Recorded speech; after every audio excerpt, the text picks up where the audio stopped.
So, our topic for today is how to start investing in cooperatives in the Philippines.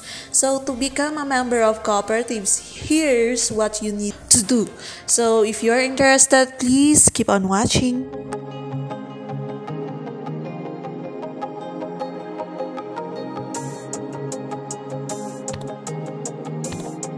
So, number one na step para po makapag-invest tayo sa isang cooperative dito sa Pilipinas is to check the list of registered co-ops in the Philippines. Saan po natin i-check? Sa mismong website po ng Cooperative Development Authority, because the CDA has a master list of registered and delisted cooperatives on its website. So, it's a good starting point para po mag-search ng right co-ops to subscribe to and to be a member. Kaya tignan nyo na lang kung ano yung updated na list sa CDA website.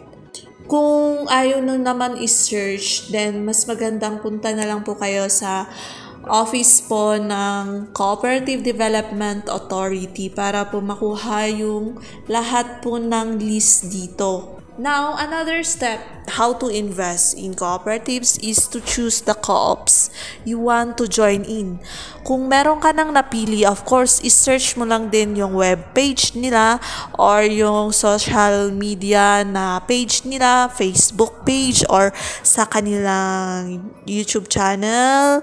Kaya kung ikaw ay nagsisearch ng cooperatives dito sa Pilipinas, pag may napili ka na, so you can search the cooperative type, consider the kind of products and services na gusto mong i-avail sa co-op na yan. From there, you can select the right type of co-op that meets your needs. Another thing na pwede nating tignan sa isang kooperatiba kung nakapili na po tayo is the location and area of the operation.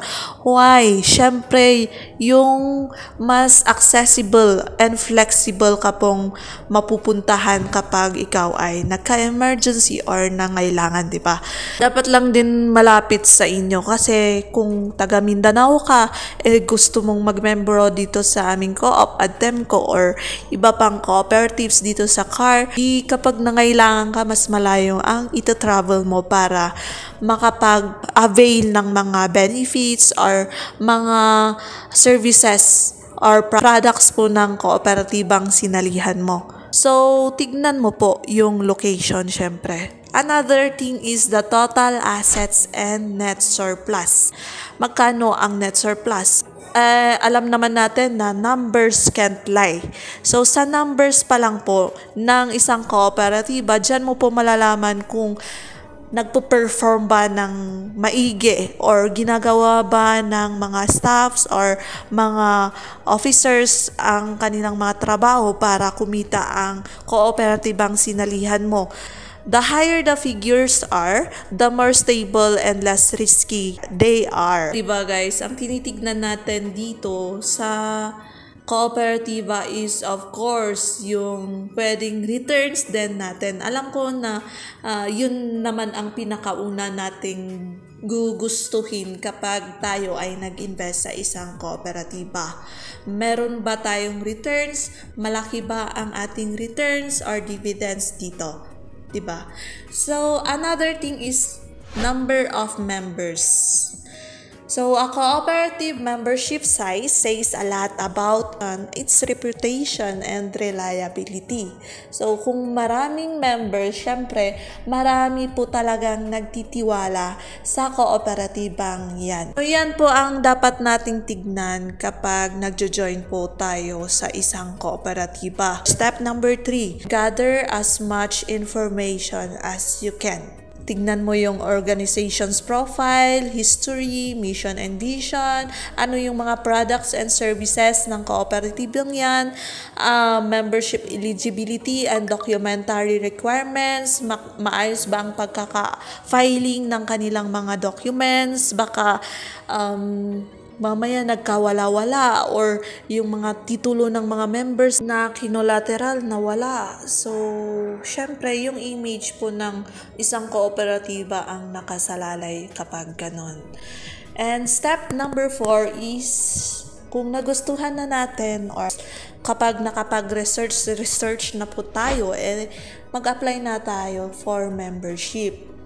And if we really want to be a member of that cooperative, we need to attend the pre-membership education seminar conducted by the cooperative in one of its offices.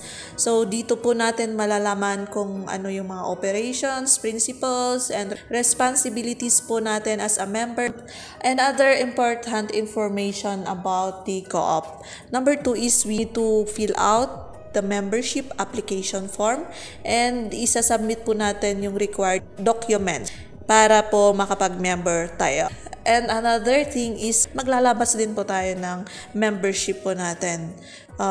Ito yung tinatawag nilang pre-membership fees including the initial deposit for your share capital kapag hindi mo pa mapalapas or mababayaran yung minimum na membership dito sa cooperative. And the last thing is we should wait for our membership approval and you'll receive a confirmation message through text or email. So, depende naman ito guys kapag sa policies ng isang cooperative. Meron po siyang approval kapag nag-member po tayo. So, yan po yung mga steps natin kung paano po tayo makapag-invest sa cooperatives. So, sana nakatulong and sa question po, please comment down below. So, kung ikaw hindi ka pa po nakapag-subscribe sa ating channel, please do like and subscribe.